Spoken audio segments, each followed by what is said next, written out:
예, 안녕하십니까. 소개받은 조윤범입니다. 얼마나 마음이 아프십니까, 여러분?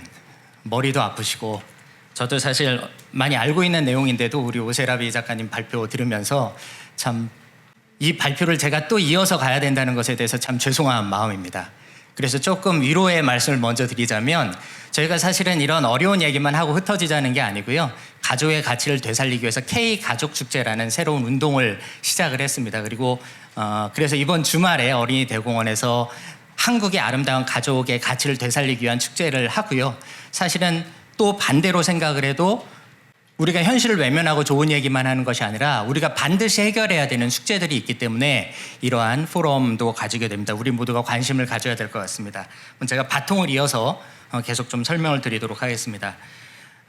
제가 준비한 주제는요. 유엔 국제 성교육 가이드가 이 유엔 국제 성교육 가이드가 방금 말씀하신 포괄적 성교육을 얘기합니다. 이것이 한국의 저출산과 가족 문화에 미칠 수 있는 영향.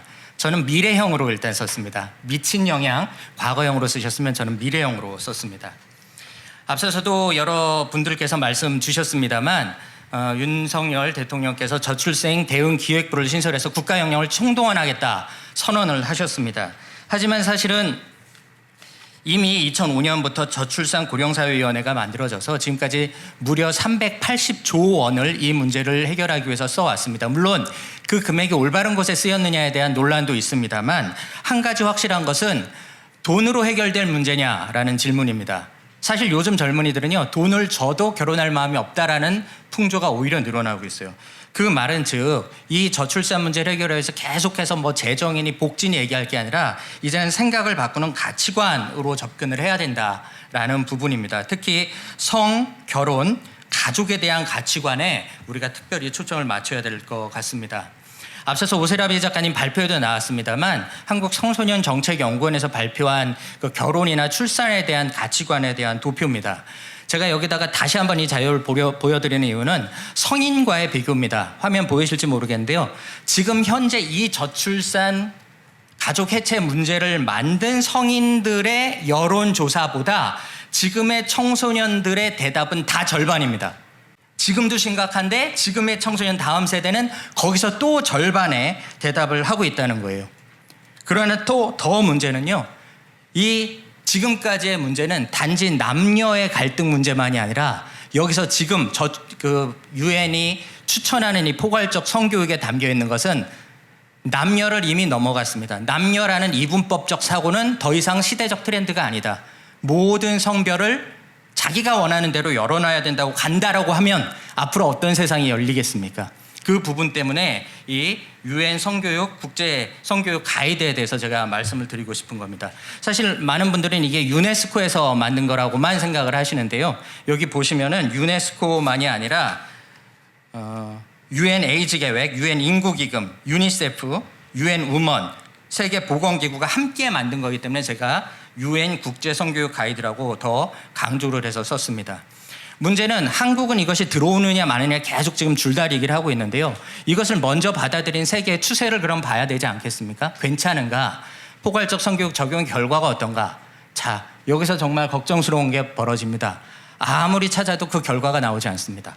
이미 서유럽이라든가 북미 같은 경우는 이와 같은 교육이 앞서 발표한 것처럼 가득 차 있는데 그래서 저출산에 영향이 있느냐, 그래서 가족 해체가 일어났느냐, 청소년들은 잘 자라고 있느냐, 이런 부분들이 없어요. 우리가 앞선 포럼에서도 종종 나오던 프랑스의 팍스 동거제도입니다. 어마어마하게 동거제도를 만들어 놓고 출산율이 올랐다라고 얘기를 잠깐 하다가 다시 떨어졌습니다.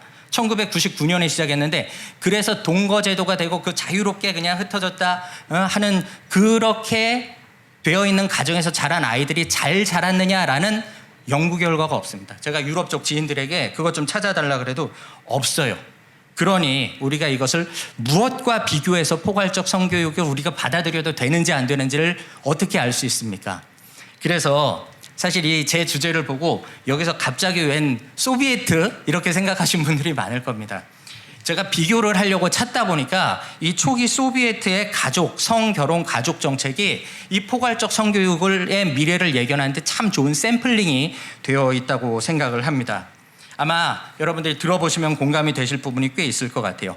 지금의 대한민국과 초기 소비에트는 사상 자체가 다르다고 생각하고 시대도 다르다고 생각할지 모르지만 사실 많은 부분에서 지금의 성혁명적 사상이 추구하는 것이 국가적 차원에서 적용되어지고 대대적인 실험이 되어졌고요. 그 결과까지 나온 샘플이 나와 있습니다. 소비에트는 여러분 아시다시피 1917년 볼셰비키 혁명으로 제정 러시아를 탈피하면서 시작을 했고요. 마르크시즘에 입각하여서 사회주의적 가족제도, 그 다음에 여성의 해방을 추구하는 정책을 처음부터 본격적으로 했습니다.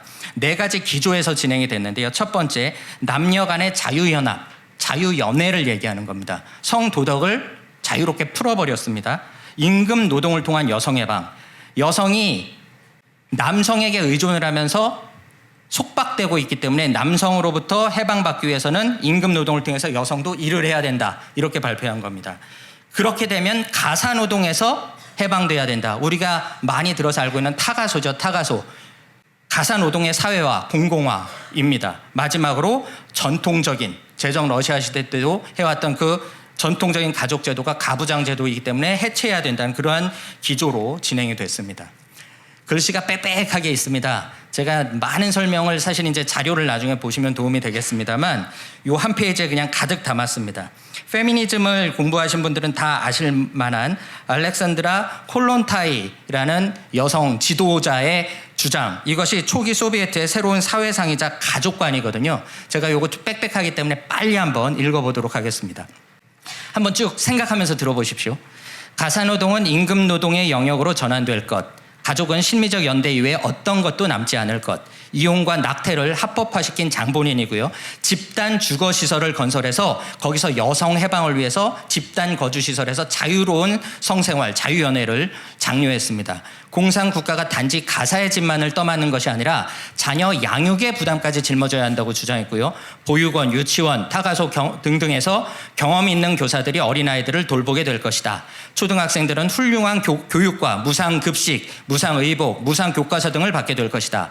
국가의 과학적, 합리적, 체계적 교육은 개인주의적이고 교육에 무지한 부모의 교육보다 훨씬 더 큰 효과를 가져올 것이다. 부모에게 부과되는 것은 단지 건장한 자녀를 생산하고 교육원에 다니기 이전까지 자녀를 보살피는 것뿐이다. 여성은 남성으로부터 경제적 독립을 이루어야 하며 미혼모와 자녀에 대한 국가의 배려를 주장했습니다.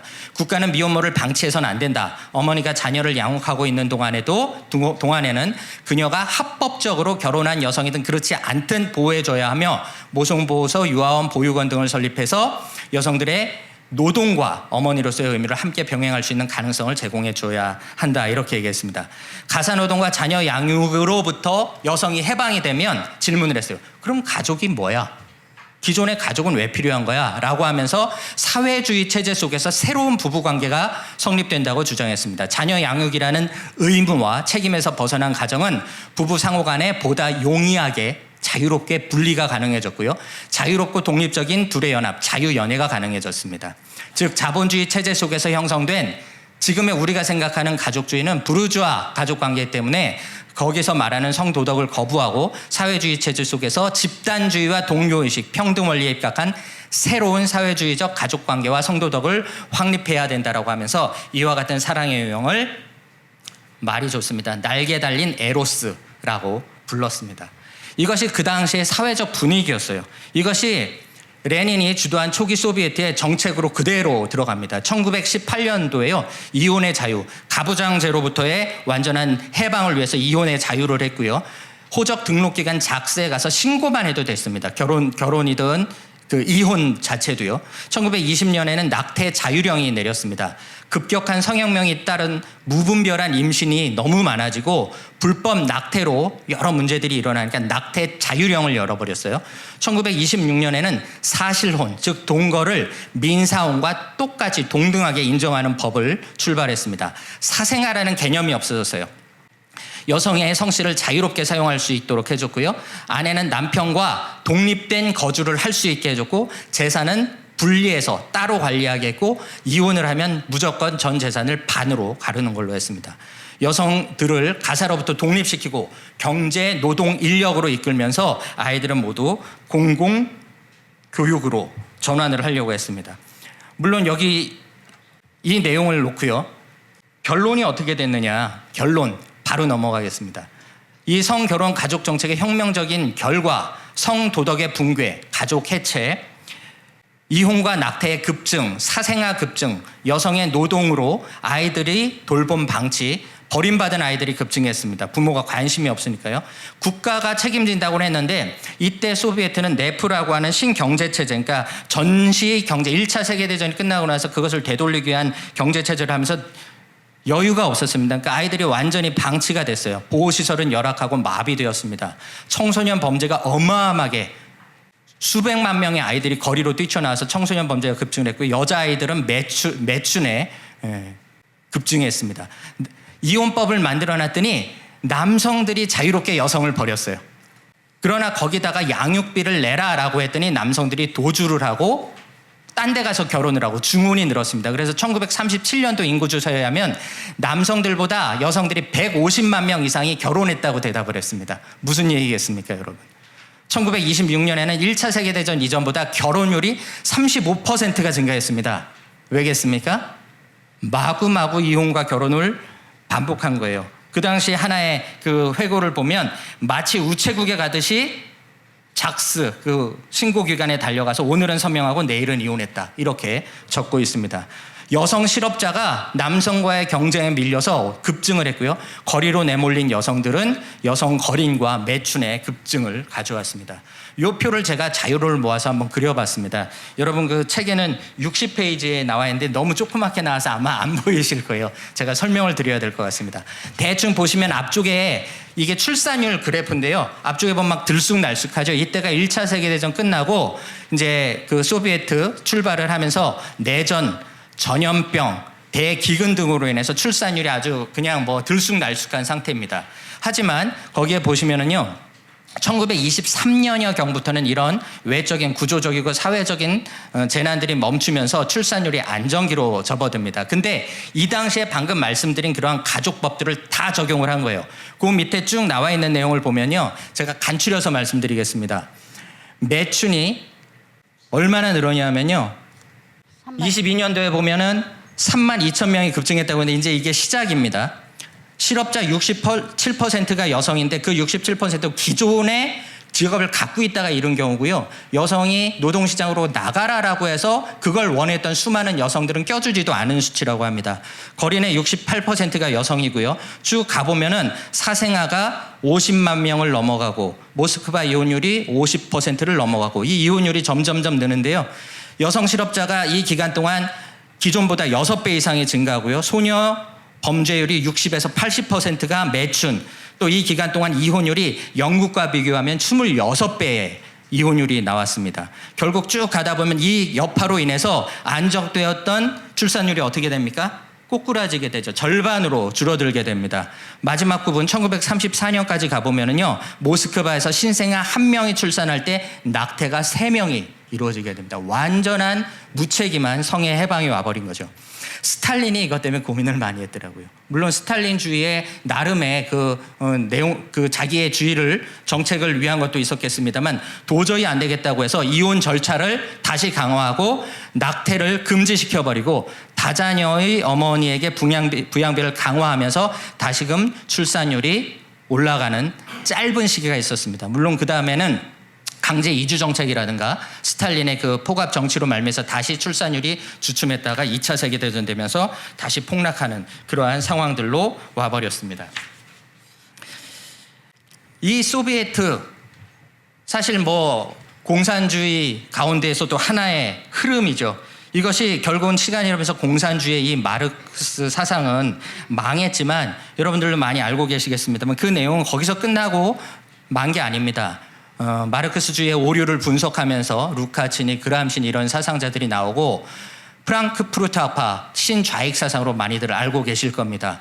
그리고 60년대 오면서는 소위 68세대 또 미국으로 넘어서 급진적 페미니즘이 나타나면서 앞에도 말씀하신 뭐 주디스 버틀러니 하면서 완전히 지금 기존에는 체제 공산주의로서 구조적 그것을 해결하려고 했다면 문화로 파고들어서요, 이 모든 것들을 가족이라든가 성의 해체로 가져왔죠. 지금 같은 경우는 어떻습니까? 왜 많은 사람들이 이런 자료가 안 나오고 왜 이런 것들을 보면서도 조용하고 있습니까? 이것이 다 합해서 이제 워키즘이라고 얘기하더라고요. 깨어있는 사상인데 그 깨어있는 게 정말로 지혜와 도덕과의 깨어있는 게 아니라 그냥 기존에 보편적으로 얘기하던 모든 것들을 뒤집어 생각해야 된다는 그런 사상으로 왔고, 여러분 그러한 사상들이 사실은 이 포괄적 성교육에 고스란히 알알이 박혀 있습니다. 그래서 제가 이 내용을 설명을 드립니다.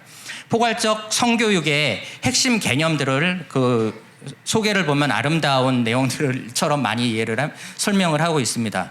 물론 기존의 성교육이 다양한 구체적인 설명들을 다루지 않아서 문제들이 있을 수 있습니다만, 사실은 보이지 않는 이면에 제가 왼쪽에 써놨는데요, 정말로 염려스러운 핵심 키워드들이 그 안에 표현이 되고 있거든요. 그래서 제가 포괄적 성교육 이것을 쭉 살펴보면서 그 키워드에 해당하는 문장들을 찾아냈습니다. 그러니까 유엔이 전 세계에 강조하고 추천하는 성교육이 앞으로의 미래 방향성이거든요. 그것이 이미 이제 들어와서 아까 오세라비 작가님 발표한 그런 내용들에 쭉 담기고 있습니다만, 하나하나 제가 짧게 보겠습니다. 먼저 젠더.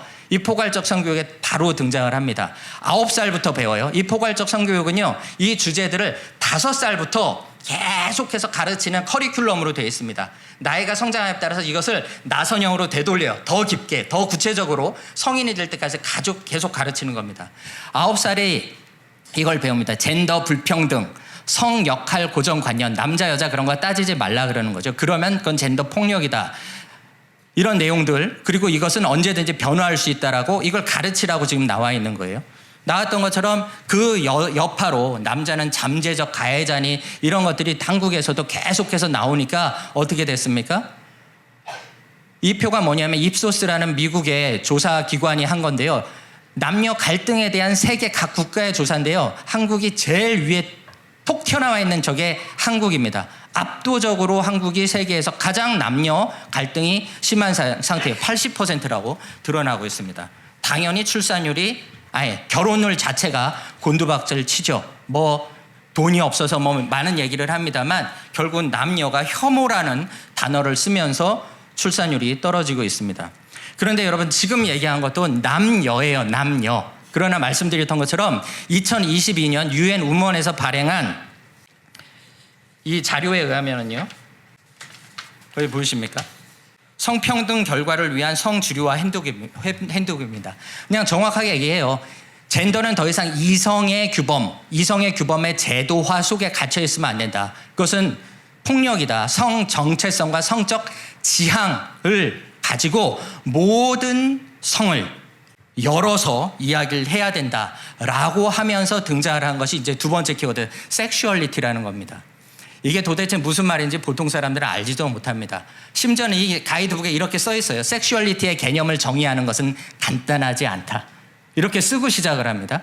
쉽게 말해서 이 섹슈얼리티는요, 성에 관한 모든 것을 때리 몰아가지고 성이라는 것을 표현을 하고 가르쳐야 된다는 겁니다. 중요한 것은 여기는 가족이나 생명이나 책임이라는 요소를 강조하지 않고요, 개인과 오로지 그 개인의 성적 욕구를 자유롭게 해야 된다는 관점으로 이 섹슈얼리티를 얘기합니다. 9살부터 이 섹슈얼리티에 관련해서 다양한 사람들의 신념과 관행을 존중해야 된다라고 가르치고 있습니다. 여기에 이어서 이제 성적 지향, 성 정체성, 아까도 나왔습니다. 성적 지향, 말이 어렵습니까? 성적 취향이라고 이야기하면 됩니다. 내가 원하는 무엇이든지입니다. 남녀만이 아니라 동성이든지, 동성도 개 중에 하나일 뿐입니다. 동물을 좋아하든지, 아이를 좋아하든지, 로봇을 좋아하든지 모든 것이 취향이고 그것을 성 정체성으로 인정해줘야 된다. 지금 현재까지 70개가 넘는 성별 정체성이 나와 있는데요, 무한대라고 이야기를 합니다. 그래서 이것을 9살부터 배우는 거예요. 젠더 정체성이 생물학적 성과 일치하지 않을 수도 있음을 설명할 수 있게 해야 된다. 그냥 가르쳐줘라도 아닙니다. 얼마나 이 내용을, 여러분 서울시 학생인권조례에 포괄적 차별금지법과 똑같습니다. 학생은 성별, 종교, 나이, 사회적 신분, 출신 지역 다 차별받으면 안 된다는 거예요. 그런데 그 중간에 살짝 숨겨놓은 게 가족 형태가 어떠하든, 성적 지향이 어떠하든, 성 정체성이 어떠하든 차별하면 안 되라고 딱 숨겨놨습니다. 자, 그런데 사실은 다행히도 지난 4월에 이것을 서울시에서 폐지를 했어요. 하지만 끝이 아닌 게요, 앞으로도 학생인권법이니 뭐니 해서 계속해서 등장할 게 예견되어 있습니다. 이것을 먼저 받아들였던 독일 같은 경우는요, 지난 4월입니다. 지난 4월에 발표했죠. 14살이 넘어가는 아이들은 남녀의 성별을 스스로 결정할 수 있다. 나중에 결정할게라고 밀어놓을 수도 있다라고 발표를 했습니다. 영국 같은 경우는요, 아동 젠더 클리닉에서 사춘기 차단제를 아이들한테 먹입니다. 2차 성징이 오지 않도록 하는 그러한 처방들을 국가적 차원에서 진행하고 있다는 게 너무 기가 막힌 거죠.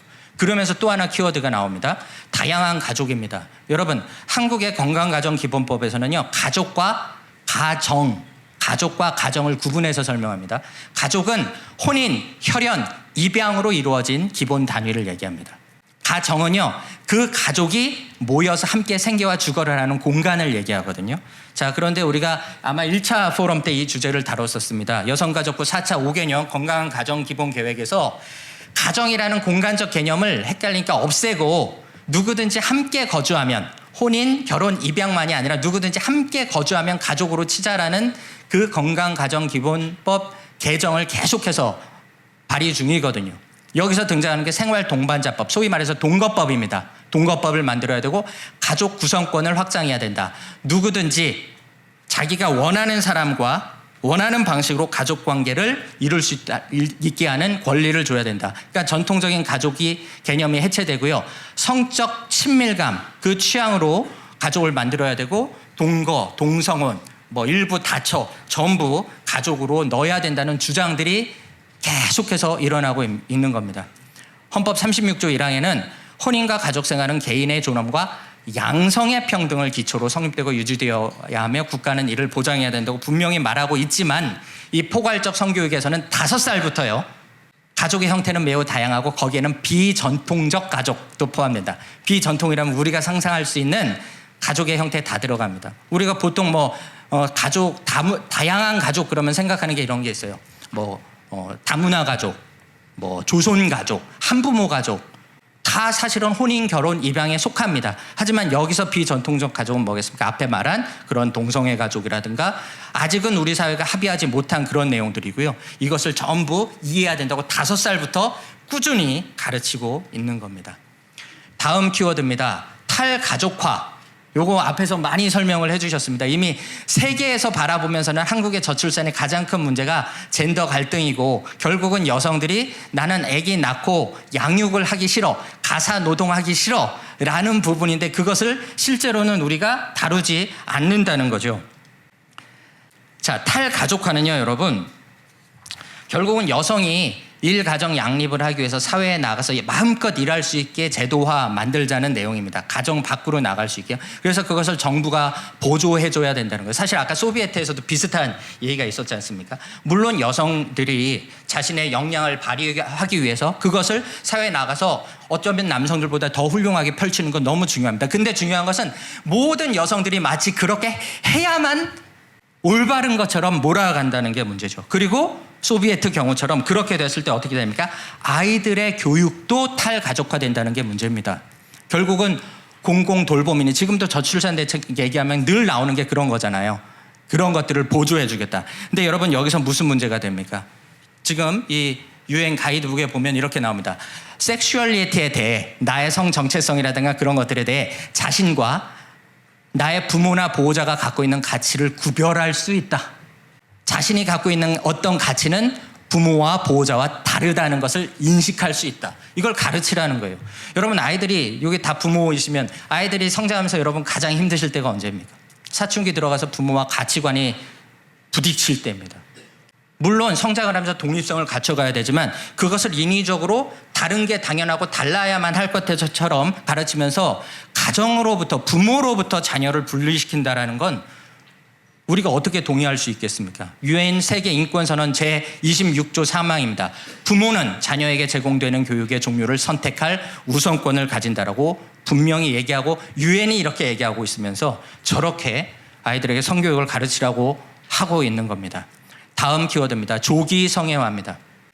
앞서 발표했던 오세라비 작가님 발표했던 모든 내용이 사실 여기 들어갑니다.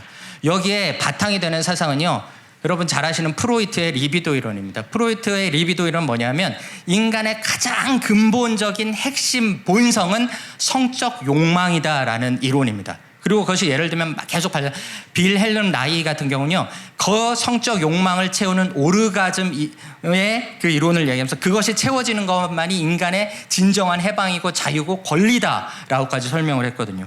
그것을 아이들부터 그 권리를 줘야 된다라고 강조를 하고 있는 내용입니다. 이거는 너무 많아서 제가 이 내용이 너무 많아요. 몇 개만 읽어보겠습니다. 금욕을 조장하는 프로그램은 성행위 시작 시기를 늦추거나 섹스 횟수 및 섹스 파트너 수를 줄이는데 효과가 없는 것으로 나타났다. 무슨 근거인지 모르겠습니다. 가장 영향력 있는 섹슈얼리티 교육은 콘돔 배포다. 섹슈얼리티를 즐길 수 있는 능력, 쾌락을 느끼는 방식을 설명할 수 있게 해야 된다. 9살부터. 절제란 누구와 섹스를 시작할 것인지를 결정하는 것이다. 어떻게 가까운 관계가 성적인 관계가 되는지 토론할 수 있어야 된다. 사회에서 성적 행동에 영향을 미치는 사회 문화적 규범에 대해 의문을 제기할 수 있어야 된다. 여러분, 이런 내용들을 아이들 교육에 집어넣어야 된다고 유엔이 계속해서 얘기하고 있는 겁니다. 아이들 때부터 가르쳤으니 나이가 들었을 땐 더 하겠죠. 15세에서 18세는 그냥 어떻게 하면 더 즐거울 수 있는가, 어떻게 하면 다양한 피임법을 쓸 수 있는가를 자신 있게 토론할 수 있어야 된다라고 교육에 담고 있습니다. 여러분, 우리 포럼에 그 파트너로도 활동하고 있는 우리 유럽의 독일의 가브리엘 쿠비 글로벌 성혁명 저자이십니다. 이분은 이와 같은 조기 성애화가 가져올 결과를 이렇게 정리합니다. 문화적 부패로 이어질 것이고, 가족을 파괴할 것이고, 아이들의 어린 시절을 뺏어갈 것이고, 부모의 권위를 약화시킬 것이고, 아이들의 호르몬 발달에 위배될 것이고, 자기애적 성욕을 고착시킬 것이고, 인격 장애를 가져올 것이고, 이성애로서의 자연스러운 성장 발달을 막을 것이고, 동성애 행위의 위험성을 안 가르쳐 줄 거고, 붕괴된 가족 구조가 정상이라고 생각하게 할 거다. 자녀 양육의 국가 통제로 이어질 것이고, 결국 인구 통계학적 위기가 성과 임신을 분리한, 성은 곧 생명, 출산과 연결됨을 가르쳐야 되는데 그걸 쪼개놨기 때문에 그 저출산의 결과를 가져올 거라는 이야기를 합니다. 그러면서 아이들에게 성적 자기 결정권을 가르칩니다. 우리 교과서에 나옵니다. 천재교육 교과서 고등학 생활과 윤리에 모든 인간은 성적 자기 결정권을 지닌다. 자기 마음대로 그것을 판단하고 자율적으로 성적 행위를 할 수 있다라는 내용을 아이들의 교육에 넣어놓은 거, 그걸 권리라고 얘기를 하고 있는 겁니다. 이 내용이 포괄적 성교육에 등장을 하죠. 성적 지향, 내가 어떤 취향을 갖고 있든지 관계없이 누구나 성적 자기 결정권을 가져야 된다라고 분명하게 가르치고 있습니다. 그런데 여러분, 청소년을 미성년자라고 얘기하는 이유가 뭡니까, 여러분? 자신의 정체성과 가치관, 책임에 대한 개념이 아직 정립되지 않았기 때문입니다. 그런 아이들에게 섹슈얼리티라는 아직 어른들도 정의 내리지 못하고 국제적으로도 정의 내리지 못하는 그 모호한 개념을 아이들에게 가르치고 그 관점을 확장할 수 있게 해라. 무책임한 성적 환상을 갖게 해라는 것이 무엇을 위한 교육이겠습니까? 최근 뇌과학 연구에 의하면요, 아동이나 청소년의 뇌는 성인과 같은 책임 능력이나 의사결정 능력을 발휘할 수 있을 만큼 성숙되어 있지 않다라고 뇌과학에서 얘기를 합니다. 성인으로 성장하려면 10대 후반에서 20대 초반에 이르러야 겨우 그러한 판단 능력을 갖추게 된다는 거거든요. 그런데 이것을 5살부터 가르친다는 것에 대해서 심각하게 고민을 해야 됩니다. 마지막 키워드로 제가 뽑은 건 재생산과 낙태입니다, 여러분. 여기서 재생산이 뭐냐면 산업 무슨 상품 개발이 아닙니다. 출산, 임신, 출산, 양육을 우리 사회는 너무나 자연스럽게 재생산이라고 얘기를 하고 있습니다. 마르크스주의에서는요, 노동력의 재생산을 중시하면서 노동자의 자녀가 태어나고 자라는 새로운 노동자가 되는 과정을 재생산이라고 정의를 했고요. 페미니즘 이론에서도 출산과 양육을 재생산 노동의 중요한 부분으로 얘기하면서 경제적 생산활동과 동등하게 연결해서 얘기합니다. 사회학 경제학에서도 교육, 의료, 돌봄 등 사회의 유지와 발전에 필요한 모든 활동을 재생산이라고 얘기를 하죠. 낙태는 뭡니까, 여러분? 여성이 자신의 건강과 성적 권리를 위해서 자기 결정권을 발휘하는 걸 얘기하고요. 이 여성의 자기 결정권과 태아의 생명권 간의 충돌의 갈등을 계속해서 낙태를 놓고 이야기를 하고 있습니다.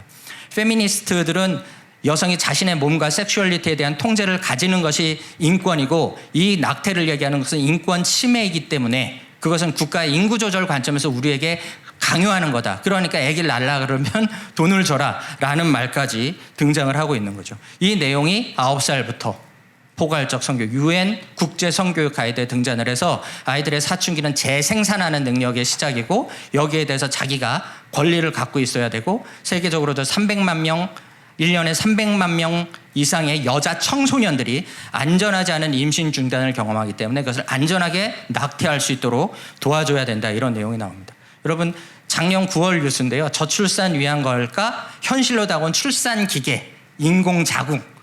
이제 여성의 뱃속에서 아기를 키울 필요도 없는 기술은 이미 나와 있습니다. 도덕적 논란이죠. 이걸 계속 재생산이라고 얘기하면 이제 아이들을 찍어낼 수도 있습니다. 이래도 되는 겁니까, 여러분? 저는 그렇게 생각합니다. 출산과 재생산의 용어는 명확히 구분되어야 된다고 주장합니다. 출산은 여성의 신성한 아이의 생명을 갖는 행위고요. 재생산은 사회 경제적 측면에서 노동력의 재생산이라든가 이런 폭넓은 개념으로 쓸 수는 있겠죠. 하지만 이것을 똑같이 얘기하면 여성의 신성한 출산 행위가 마치 경제적 필요에 의한 도구화 과정으로 인식될 수 있다라고 보고요. 생명 경시로도 갈 수 있다라고 분명히 생각을 합니다. 우리가 포럼 때마다 얘기를 합니다만 산부인과 의사회 발표에 의하면 우리나라가 1년에 100만 명 이상의 낙태가 되어진다는 주장이 있죠. 출생은 작년에 23만 명밖에 하지 않았는데 낙태는 100만 명이 넘어간다라는 그러한 발표들이 있습니다. 여러분 제가 포괄적 성교육 쭉 말씀드렸는데 이거 적용해야 됩니까? 아직 한국에 정식으로 적용되지 않았습니다. 2015년경에 교육부에서 내놓은 남녀 양성을 기준으로 하고 금욕과 절제, 책임, 성윤리 기반으로 한 성교육 표준안이 있습니다. 그런데 계속해서 이것은 시대에 맞지 않다. 포괄적 성교육을 해야 된다라고 하면서 개인의 권리 중심과 안전하게 성을 즐길 수 있는 그 기반으로 지금 이 포괄적 성교육에 들어오고 있는 건데 이거 우리가 지금 국가의 존립의 기로에 서서 고민을 해야 된다고 생각을 합니다. 이게 이렇게 얘기를 하지만요. 사실은 이미 우리 교과서에 들어와 있습니다. 아까 우리 부모님들이 모른다고 하는데 저도 저희 아이, 제 아이의 교과서 학교에 있다 그래서 갖고 오라 그래서 펼쳐봤거든요. 다 나옵니다 이미. 성이란 이 포괄적 성을 말한다고 등장을 하고 있고요. 피임법, 중학교 1학년 아이였어요. 중학교 1학년 아이한테 피임은 여자가 알아서 해야지, 피임은 남자가 알아서 해야지 만화로 등장. 아까 그런 동화책이니 이런 것들은 안 보면 그만이고 외면하면 그만이잖아요. 교과서입니다. 설마 임신이 되겠어? 부끄러워서 피임하자고 말을 못하겠어. 남자애가 콘돔을 하나 들고 의도했다고 생각하면 어떡하지? 라고 하면서 걱정하는 얘기가 나오고요. 피임의 다양한 방법을 얘기하면서 콘돔이 다른 피임보다 좋은 5가지 이유. 저렴하고 사용이 간편하고 쉽게 살 수 있다. 이걸 아이들에게, 중학교 1학년 아이에게 가르치고 있습니다. 결론을 좀 말씀드리겠습니다. 사실 여러분 저는 포괄적 성교육 필요하다고 봅니다. 왜냐하면 기존의 성교육에서 아까 우리 임영선 교수님도 시작할 때 말씀하셨습니다. 우리는 성교육 제대로 받아본 적도 없고요. 너무 갖춰진 몇 가지만 배운 것 같아요. 그러니까 더 폭넓게 알아야 되지만 그것이 지금 말하는 이런 포괄성이냐.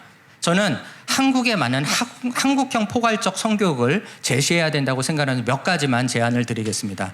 먼저 포괄적 성교육은요. 성과 사랑과 생명과 결혼과 가족과 이런 것들을 다 뿔뿔이 쪼개놨습니다. 성 마음대로 해. 애기 낳든 말든 생명을 갖든 말든 결혼을 하든 말든 가족을 어떻게 가지든 다 마음대로 하고 다 쪼개졌는데 여러분 어떻게 생각하십니까? 저는 이 개념들이 다 뭉쳐있다고 연결되어 있다고 생각을 합니다. 그렇게 생각을 했을 땐 이것을 가르칠 수 있는 가장 최고의 교사는 부모가 되어야 된다고 생각을 하거든요. 왜냐하면 부모가 아이를 앉혀놓고 가르칠 수 있어야 됩니다. 내가 너를 어떻게 낳는지 아느냐. 엄마 아빠가 어떤 사랑으로 너의 생명이라는 것을 얼마나 가치롭게 생각하고 태어나는 순간부터 내 생명보다 너가 더 소중하다고 키운 줄 아느냐. 너의 성은 너의 자녀의 생명과 연결될 것이라고 부모가 가르쳐야죠. 하지만 대부분의 부모는 어떻게 해야 될지 경험이 없기 때문에 성교육이 그러한 부모를 도와서 함께 할 수 있는 교육으로 나가야 된다고 저는 생각합니다. 남녀의 보편적이고 고유한 장점을 부각시켜야 된다. 오히려 그것을 지우는 게 아니라 남녀의 보편적이고 고유한 장점을 부각시켜서 그것을 서로 위해서 상호 보완적으로 쓸 수 있도록 강조를 해야 된다. 이렇게 생각을 합니다. 아까 뭐 생식기, 호르몬, 그다음에 뭐였죠? 또 하나? 염색체 얘기하셨는데 뇌과학에서도 얘기를 해요. 남녀가 뇌 구조 자체가 다릅니다. 살아보셔도 다 아시지 않습니까? 남녀는요, 뇌의 앞뒤에 그 신경세포들을 써서 운동 능력 좋고 뭐 판단력이라든가 방향 감각이라든가 질서, 체계 이런 데에 특화되어 있다는 거예요. 여성은요, 좌뇌와 우뇌가 딱 탑재되어 있어가지고 더 많은 것들을 이해하고 보듬고 섬세한 그런 성향을 가졌다는 거예요. 이것을 아름답게 고양시켜서 서로를 도울 수 있게 해야 되지 않겠습니까? 그런 의미에서 너무 가부장제해요. 실제로 역사를 보면 남자들이 좀 너무했죠. 하지만 가부장제가 없애기 위해서 성별이 무너져야 되느냐, 아니면 그 당시의 문제점들을 보완하면서 부성의 중요성을 강조해야 되느냐. 사실은 대부분의 가부장제에 문제가 있었다고 하지만 역사 속에서 대부분의 가정의 아버지들은 가정을 위해서 헌신하고 가족을 지키고 부양해왔던 아름다운 아버지였습니다. 그렇다면 그와 같은 부성의 중요성을 강조를 해서 남자아이들을 키워야 되지 않겠느냐. 동시에 이건 너무 큰 문제입니다. 가사와 양육의 가치를 고양해야 된다. 여러분, 대부분의 사람들은요, 가장 인생에서 고맙고 감사한 게 뭡니까? 어머니의 사랑입니다. 아내의 사랑입니다. 우리의 삶의 보금자리인 가정에서요, 우리의 어머니가, 아내가 가족들을 위해서 땀 흘리고 수고해준 그 헌신이, 그래서 아무리 뭐 세상에 나가서 성공하겠다고 살다가도 힘들고 어려워지면 엄마 품에 가가지고 안기고 싶고 엄마가 해주는 집밥 먹고 싶고 그렇게 살았으면서 이제 와서 이것은 가사 노동이니까 비천한 것이다라고 얘기하면서 우리의 젊은 여성들은 뭐라고 얘기합니까? 나는 엄마처럼 살지 않을 거야 라고 누가 만들었습니까? 저는 오히려 정책을 펼치려면, 물론 사회로 진출할 수 있는 여성들의 영역 당연히 있습니다. 하지만 가사와 양육이라는 것은 세상에 존재하는 직업 가운데서 가장 소중하고 인류에서 가장 숭고한 직업이다. 사회 전체가 그것을 인정하고 국가의 정책도 오히려 여성들이 가사와 양육을 하는 것을 전적으로 도울 수 있는 그것을 도와야죠. 거기서 뽑아내가지고 사회생활을 할 수 있게 계속해서 돈을 준다고요? 저는 이거 바꿔야 된다고 생각합니다.